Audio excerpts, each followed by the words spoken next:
Welcome to our channel. Imagine walking into your grow space, looking at your climate controller, and seeing absolutely perfect room metrics. You've precisely dialed in a vapor pressure deficit of zero 0.9 to 1.0 kilopascals, and your temperature and humidity curves are flawlessly stable. It feels like a massive win, right? Yet when you actually inspect your canopy, you're faced with a frustrating, high-stakes mystery. Your plants are suffering from severe tip burn, and they're clearly exhibiting suppressed transpiration. Why? You might immediately question your nutrient solution or your lighting intensity, but the actual culprit is entirely invisible to the naked eye. The reason why these seemingly perfect climate metrics still cause crop failure is because our standard temperature and humidity control systems assume that sensor readings equal the plant's actual reality. This assumption completely underestimates the highly spatial phenomenon of airflow, leading us to confidently believe our environment is optimized when, at the leaf level, the plant is effectively suffocated. To really understand this paradox, we have to look at the garden not at the scale of the room, but at the scale of millimeters or fractions of an inch, because that is how plants actually experience their climate. At this microscopic level exists what we call the boundary layer. This is a remarkably thin layer of stagnant air directly adjacent to the leaf surface that naturally resists both heat and mass transfer. Think of it like wearing a heavy winter coat inside a sauna. When the surrounding air is still, this boundary layer thickens significantly, trapping metabolic heat and transpired moisture directly against the sensitive leaf tissue. As that heat and moisture stubbornly accumulate right at the leaf surface, the local microclimate becomes drastically different from the room average values reported by your highly calibrated wall sensors. This thick boundary layer essentially acts as an insulating blanket. It severely limits carbon dioxide uptake and physically restricts transpiration, entirely regardless of what the ambient vapor pressure deficit in the broader room might be. This discrepancy highlights a fundamental flaw in how we traditionally view environmental control. There is a profound difference between room-level averages and plant-level reality.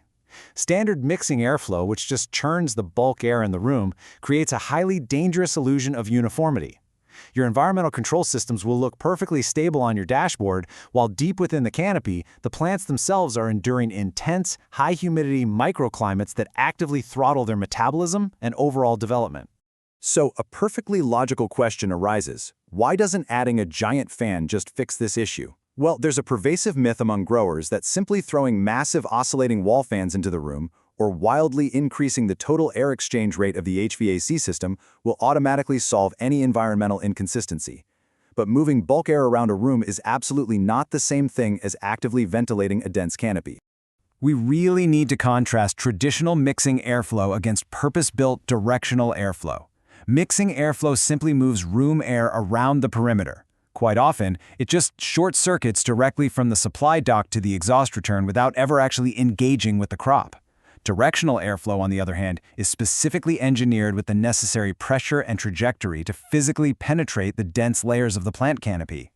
As your plants mature and the structural elements of the canopy fill in, these dense biological walls actively block traditional mixed airflow coming from standard wall fans. This structural blockage creates severe, hidden dead zones deep within the foliage. Inside these unventilated pockets, localized heat stress and disease pressure thrive silently, completely undetected by sensors placed out in the open aisles.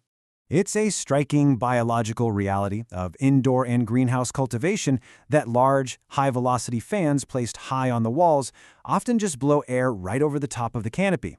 This leaves the critical inner and lower leaves completely unventilated and highly vulnerable. Please like and subscribe, it really helps our channel a lot. Now that we understand the deep systemic problem, how do we actually break this stagnant boundary layer? The solution lies in the precise science of targeted directional airflow. By engineering air currents that physically strip away boundary resistance directly at the leaf surface, we can maximize gas exchange and transpiration. And we can do this without causing the mechanical damage and localized drying known to growers as the dreaded windburn. This is exactly where under-canopy systems become an absolute game-changer for advanced cultivation. By using carefully calibrated perforated air tubes positioned directly below the foliage, we deliver consistent, controllable air circulation direct to every single plant in the room. This method provides vertical, upward streams of air that succeed precisely where traditional floor and wall fans fail, gently bathing the underside of the leaves where stomata are the most dense. To perfectly optimize transpiration without causing harm, we must deeply respect the fluid dynamics of leaf interaction. At low velocities, you might reduce some environmental stress, but those thick boundary layers can still stubbornly persist. Moderate, uniform velocity is the absolute sweet spot for stable transpiration, though it does require precise distribution across the entire rack. However, if you push the air velocity too high, you do achieve very strong gas exchange, but you risk depleting moisture from the leaf tissue faster than the roots can uptake water. This directly causes localized drying and plant stress. Science provides us with very specific parameters for optimizing this environment. Extensive research indicates that maintaining a critical baseline threshold of 0.3 meters per second, or roughly 1 foot per second, is fundamentally essential. Sustaining this exact threshold effectively promotes active photosynthesis. It's also specifically necessary to prevent the localized calcium deficiency that physically manifests as that dreaded tip burn on newly developing inner leaves. Taking this a step further, sophisticated computational fluid dynamic studies have modeled these complex plant factory environments and pinpointed an exact ideal target. These fluid models recommend an optimal, highly uniform air velocity of 0.42 meters per second, or about 1.4 feet per second. In practice, achieving this requires the use of specialized, strategically perforated air tubes designed for perfectly even distribution across an entire commercial canopy. Even with state-of-the-art equipment installed, you must still be able to visually diagnose hidden dead zones operating within your facility. Look closely for distinct, actionable cues in the garden.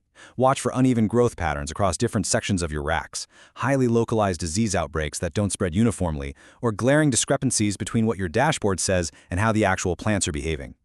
Always remember that what initially looks like a stubborn nutrient deficiency is very often just a localized, highly stagnant microclimate throttling a specific cluster of plants. These stagnant microclimates become exceptionally dangerous as the crop transitions into its final, most critical phase. During the flowering stage, dense floral clusters create even tighter air restrictions, actively inviting Botrytis, or bud rot, to silently devastate your yield from the inside out. Implementing continuous, targeted directional airflow not only protects these dense flowers from trapped moisture buildup, but this artificial wind actually provides beneficial mechanical stress. It physically toughens the plant stems over time to support much heavier yields. To maintain this vital protection, continuous airflow is completely non-negotiable and must be sustained 24/7. When your high-intensity grow lights click off, ambient room temperatures inevitably drop, which directly causes the relative humidity in the room to quickly spike. During this highly vulnerable dark cycle, any stagnant moisture resting on the leaf or flower surfaces becomes incredibly dangerous to the crop, making uninterrupted air circulation a strict baseline requirement for a healthy harvest. As you evaluate your own environmental control strategy and rack designs, I want to leave you with one final critical question to ask yourself when stepping into the garden. Are your expensive sensors actually reading the reality of the room? Or are they merely reading an illusion, completely missing the true microclimate reality of the plant? Thanks for watching. This content does not constitute medical advice, legal advice, or recommendations for the use, self-treatment, or consumption of any substance.